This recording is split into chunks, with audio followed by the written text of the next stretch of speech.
This is a video of the peripheral venous access procedure produced as part of the Common Currency Project at the Dalhousie University Faculty of Medicine. Before beginning any procedure, be sure to wash your hands properly using the accepted technique and follow all applicable universal precautions in this procedure that involves protective eyewear and gloves. This procedure is the insertion of a peripheral IV. The equipment that you'll need is as follows. The first step is to observe universal precautions, and in order to do that, we need to use protective eyewear and protective gloves. The next thing we'll need is some IV solution and tubing to connect to the catheter when it's in place, and you'll need a bag of fluid and the appropriate IV tubing as well.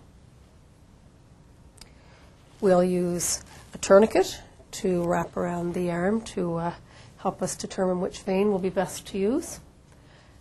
Once we've done that, we need to clean the area, and in order to do that, we're going to use first providine iodine. And once that's dried, we'll clean that off using a plain alcohol swab. We're going to have a small piece of 2x2 gauze to help clean up any messes that we might make. We need the appropriate size gel coat. We need an occlusive see-through dressing to cover the gel coat with, and some tape to secure the IV in place. First thing I'm going to do is don my glasses, so I won't forget to do so later on. I'm going to choose an appropriate site for my IV, and I'm going to put my tourniquet approximately 3 to 6 inches distal to the chosen site. And I will tie the tourniquet in the half knot so that I'm able to undo it with one hand when I'm done. While I'm waiting for the veins to appear, I can prepare the rest of my equipment. I can open up my gel coat. Once I've removed the gel coat from the packaging, my first step is to pull off the protective cover, and that will show me my needle and catheter. I'm going to check to make sure that my needle is pointing with the bevel up, because anytime I put a needle into the skin, that's the way it's going to go. I also want to give a little turn of my catheter on my needle so that I know when the time comes that that will easily come apart and allow me to disconnect it and connect the IV tubing. I just put it back into the protective covering to maintain the sterility until I'm ready to insert the needle into the vein. And I can open up my occlusive dressing and have that ready to go. I can also prepare my tape.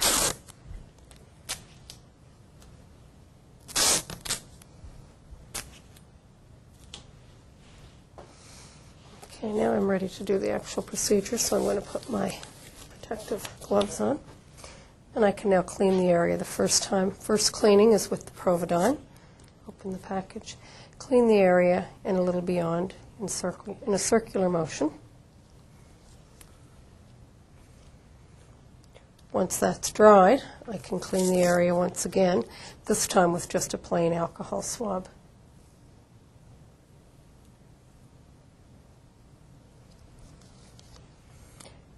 Now that the area's been prepared, I'm ready to actually insert the IV.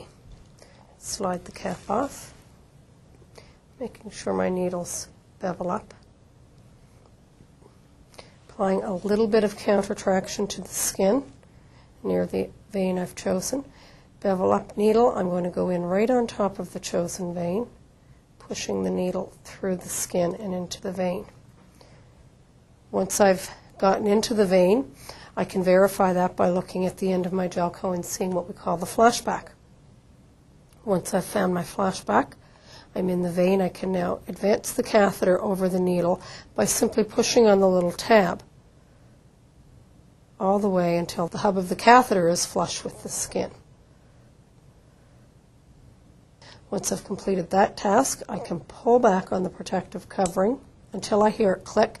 I now know that my needle's safely in my protective covering. Using one hand, I can undo my tourniquet. Bring my little piece of gauze over in case I make a mess, and connect my IV tubing to the catheter.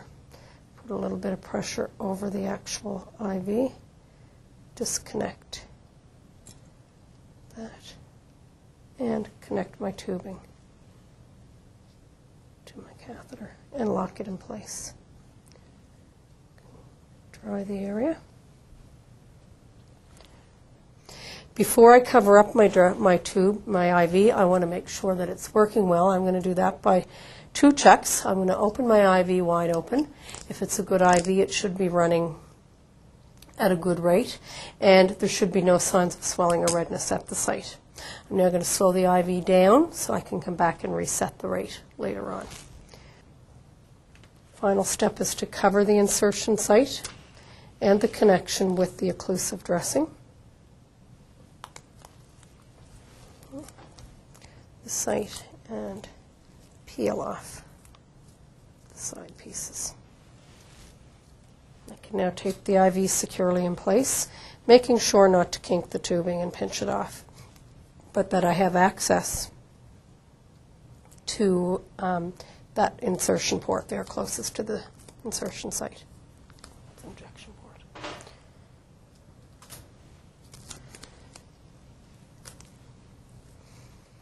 I can remove my tourniquet, clean up the rest of the mess here, and most importantly, dispose of my needle properly in the sharps bucket.